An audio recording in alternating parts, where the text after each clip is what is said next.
Hello everybody, Shrouded Hand here.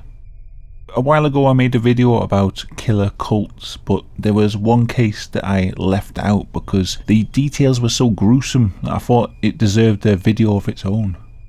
If you're squeamish about descriptions of violent acts, then take this as a warning. This might not be the video for you. These are the crimes of Chicago's Ripper crew.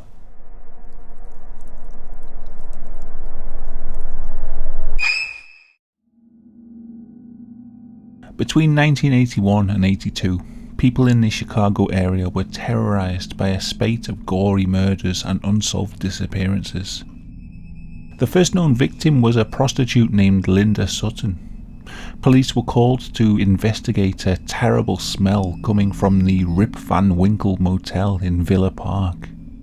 In a field behind the motel they discovered Sutton's corpse. Her body was handcuffed and severely mutilated. There were slash marks all over her body and her left breast had been removed entirely. She also showed signs of repeated sexual abuse. Her corpse was so mangled that they could only identify her using her dental records and fingerprints. The worst thing is, most of these injuries seem to have been inflicted whilst the victim was still alive.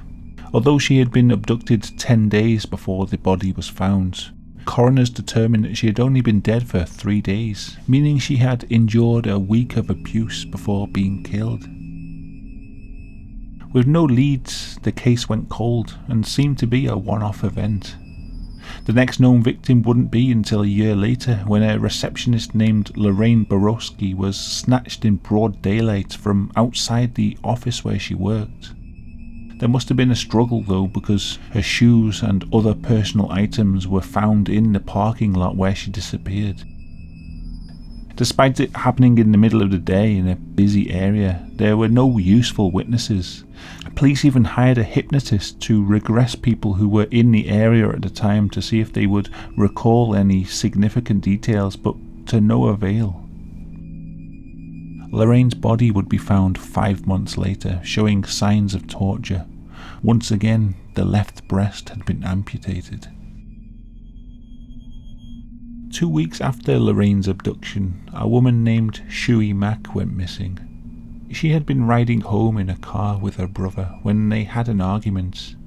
He stopped the car and made her get out, telling her to get a ride with her parents who were travelling in the car behind them. For some reason, Shuey's parents didn't see her get out the car and they drove on, leaving her alone on the side of the road. She was never seen alive again. 4 months later, her corpse was discovered, hastily buried in a wooded area. She was so decomposed that the cause of death could not be determined, but knife marks on her ribs showed that she had been murdered. The first real lead came 2 weeks after Shuey's abduction, when a prostitute named Angel York was picked up by 2 men in a red van. Once inside, they violently attacked her, then forced her to cut into her own breast with a large knife. This seemed to particularly arouse one of the men, who then handcuffed Angel, slashed her breast open even more, then masturbated into the wound. He then duct taped her wounds closed and threw her, still handcuffed, out of the back of the van whilst it was travelling at high speed. Amazingly, she survived the attack and was able to give details of her abductors to the police, but still it led to no arrests. A couple of weeks later, another prostitute named Sandra Delaware was abducted. Her body was found next to the Chicago River.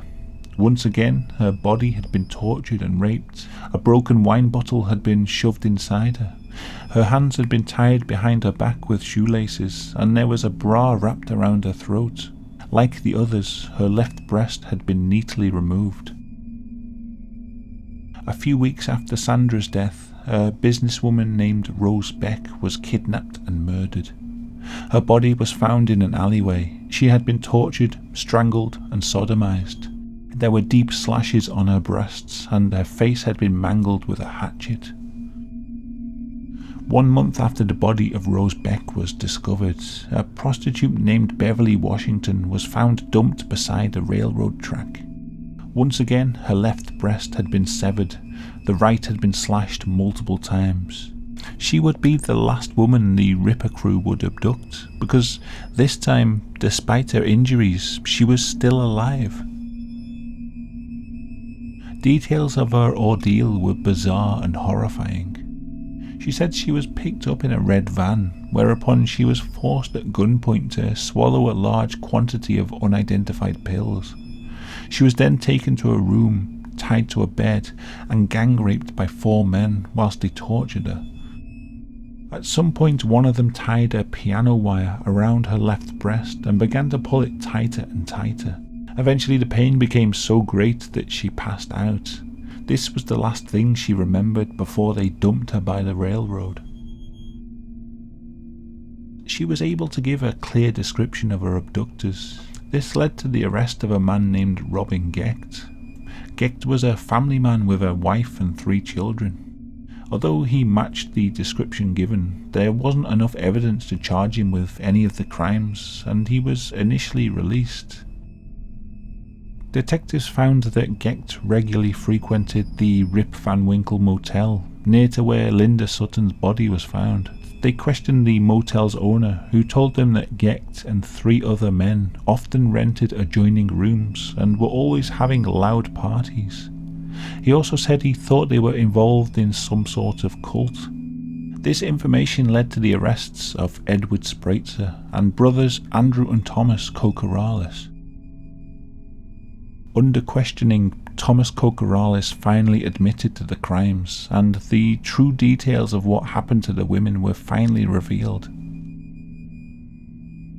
Gecht, Spreitzer and the Kokoralis brothers were part of a satanic cult.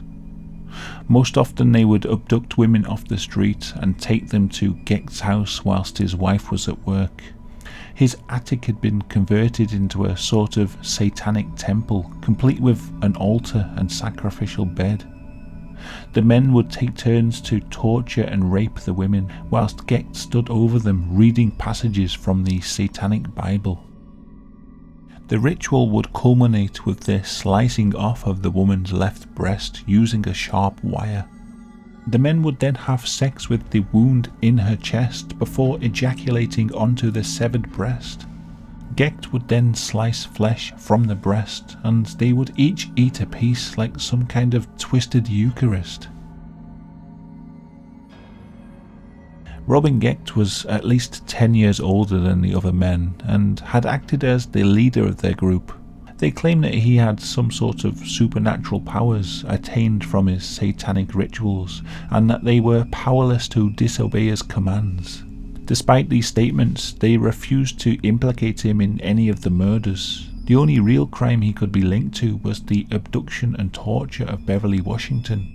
His accomplices took the blame for the other murders alone.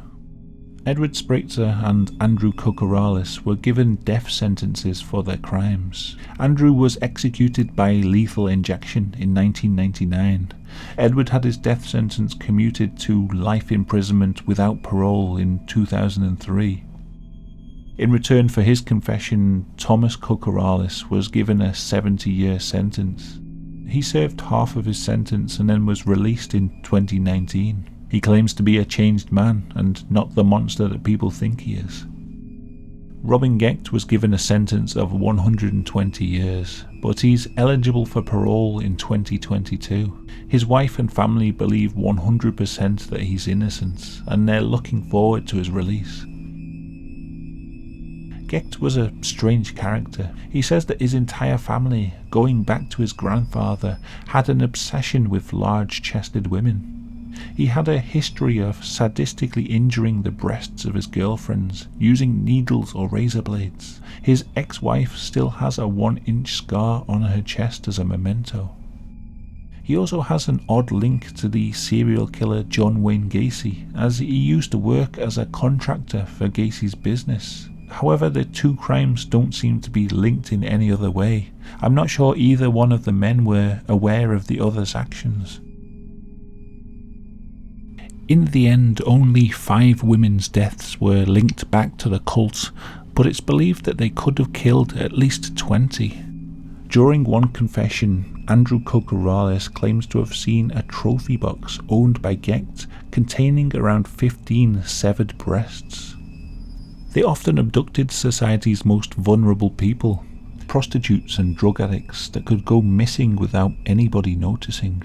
As a result, the exact number of victims of the Ripper crew will never be known. It's also possible that there were more members of the crew who were not identified, and they may have operated after the arrests.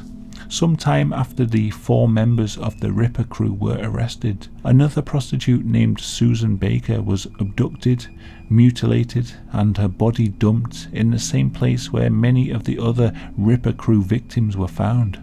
This initially led to police believing that there were other cult members still at large. Eventually it was determined that her death was not linked to the Ripper crew, but their similarity to their crimes is interesting.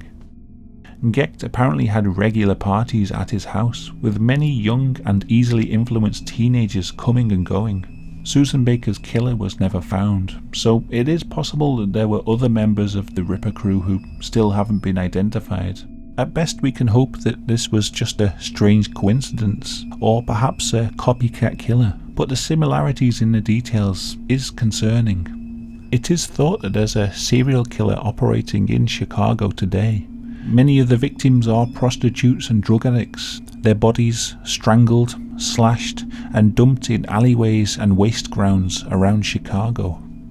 There's no evidence to link these crimes to the Ripper crew, it's just wild speculation on my part. But the killer still hasn't been found, so who knows? Anyway, thank you for watching this video. I'm pretty sure this one will be demonetized, which is understandable as far as YouTube is concerned, but it gives me a chance to thank everyone who's supported me on Patreon and PayPal. You guys help me make the kind of content where I don't have to censor myself.